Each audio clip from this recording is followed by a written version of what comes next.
আজি শুভ মহালয়া আৰু এই মুহূৰ্তত আমি প্ৰাগৰ দৰ্শকসকলক মহালয়াৰ শুভেচ্ছা জ্ঞাপন কৰিছোঁ আৰু মই বৰ্তমান ধুবুৰীত আছোঁ। ধুবুৰীৰ মহালয়াৰ পৰিৱেশ দেখুৱাবলৈ চেষ্টা কৰিম। ঢাকৰ তালে তালে দেখা গৈছে ধুবুৰীত মহালয়াৰ যি সাংস্কৃতিক শোভাযাত্ৰা সেয়া আৰম্ভ হৈছে। আমি কিছু সময় পূৰ্বে প্ৰাগৰ দৰ্শকসকলক দেখুৱাই ধুবুৰীত মহালয়া পালনৰ ব্যতিক্ৰমী দৃশ্য দেখুৱাইছিলোঁ, কিছু অনুবাদ দৃশ্য দেখুৱাইছিলোঁ আৰু ইয়াত ঢাকৰ তালে তালে দেখা গৈছে দীঘল সাংস্কৃতিক শোভাযাত্ৰা। ইতিমধ্যে বৰ্ণাঢ্য শোভাযাত্ৰা ইতিমধ্যে আৰম্ভ হৈছে ধুবুৰীত। প্ৰতি বছৰে দেখা যায় ধুবুৰীত মহালয়া উপলক্ষে সাংস্কৃতিক শোভাযাত্ৰা কৰা হয় আৰু আজিৰ দিনটো যিটো পূৰ্বপুৰুষসকলক আৰাধনা কৰা হয় বা পূৰ্বপুৰুষসকলৰ যি তৰ্পণ কাৰ্যসূচী সেয়া কৰা হয় আৰু তাৰ পিছতে দেখা যায় ধুবুৰীত বিশাল সাংস্কৃতিক শোভাযাত্ৰা উলিওৱা হয় আৰু এইবাৰো যিহেতু ক'ভিডৰ কাৰণে কিছু বাধ্যবাধকতা আছে। চৰকাৰে বিভিন্ন ধৰণৰ SOP জাৰি কৰিছে, সেইকাৰণে অতি কম সংখ্যক লোকেৰে ধুবুৰীত দেখা গৈছে ইতিমধ্যে যি মহালয়া যি শোভাযাত্ৰা সেয়া আৰম্ভ হৈছে। দাদা, যিহেতু ক'ভিডৰ কাৰণে বিশেষ কিছুমান নীতি নিয়ম বান্ধি দিয়া হৈছে চৰকাৰৰ ফালৰ পৰা, অতি কম সংখ্যক লোকেৰে মহালয়াৰ যি শোভাযাত্ৰা সেয়া আৰম্ভ কৰিছে, কি ক'ব এই মুহূৰ্তত? এইটো আমি প্ৰতি বছৰে কৰিম বুলি ভাবিছোঁ আৰু ক'ভিডৰ কাৰণে আমি যথেষ্ট, এতিয়া ধুবুৰীত ক'ভিড নাই যদিও আমি যথেষ্ট সচেতন ক'ভিডৰ কাৰণে আৰু আমি মহালয়াৰ দিনটো এনেকৈ উদযাপন কৰিব বিচাৰিছোঁ।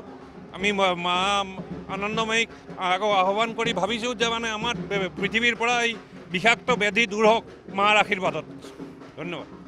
হয়, আৰু এইদৰে দেখা গৈছে ধুবুৰীত পুৱাৰ ভাগতে সাংস্কৃতিক শোভাযাত্ৰা উলিওৱা হৈছে আৰু লোক আছে, আমি তেওঁলোকৰ লগত কথা পাতিম।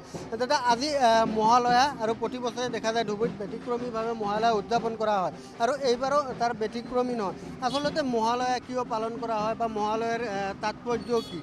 মহালয়াৰ তাৎপৰ্য মানে কি, আমি আজি তৰ্পণ আছে, এটা ঘাটত এটা তৰ্পণ আছে, এটা মহালয়া এটা পূজাৰ চূড়ামণি আৰু কি এইটো আমি কৰি আছোঁ।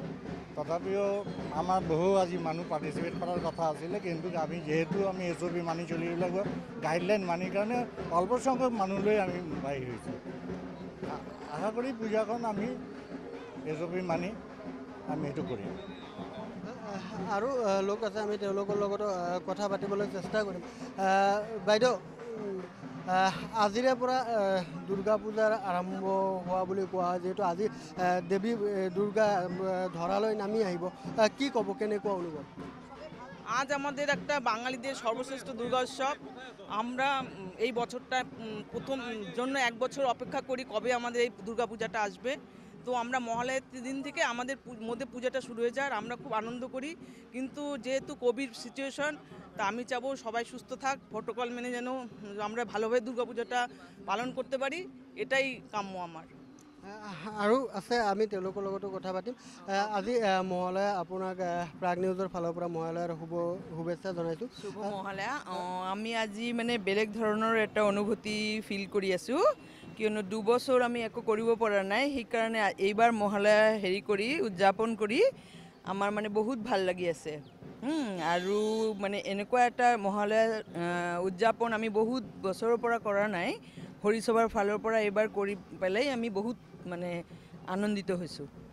এয়া দেখা গৈছে পুৱাৰে পৰা এইদৰে দেখা গৈছে যে যিসকল ধুবুৰীবাসী ৰাইজ আছিলে তেওঁলোকে মহালয়াৰ কাৰণে আজি যি শোভাযাত্ৰা উলিয়াইছে আৰু প্ৰতি বছৰে এই শোভাযাত্ৰা উলিওৱা হয় আৰু ধুবুৰী চহৰখনৰ বিভিন্ন প্ৰান্তত তেওঁলোকে এইদৰে শোভাযাত্ৰাৰে, যিহেতু আজি মৰ্তলৈ ধৰিত্ৰীলৈ নামি আহিব দেৱী দুৰ্গা আৰু দেৱী দুৰ্গাক আদৰিবলৈ এইদৰে দেখা গৈছে ধুবুৰীবাসী ৰাইজে ইতিমধ্যে সাংস্কৃতিক ৰেলী উদযাপন কৰিছে। বিভিন্ন ধৰণৰ তেওঁলোকে চণ্ডী পাঠ কৰিছে বা বিভিন্ন ধৰণে দেৱী দুৰ্গাক আদৰিবলৈ এইদৰে সাজু হৈছে ধুবুৰীবাসী ৰাইজ।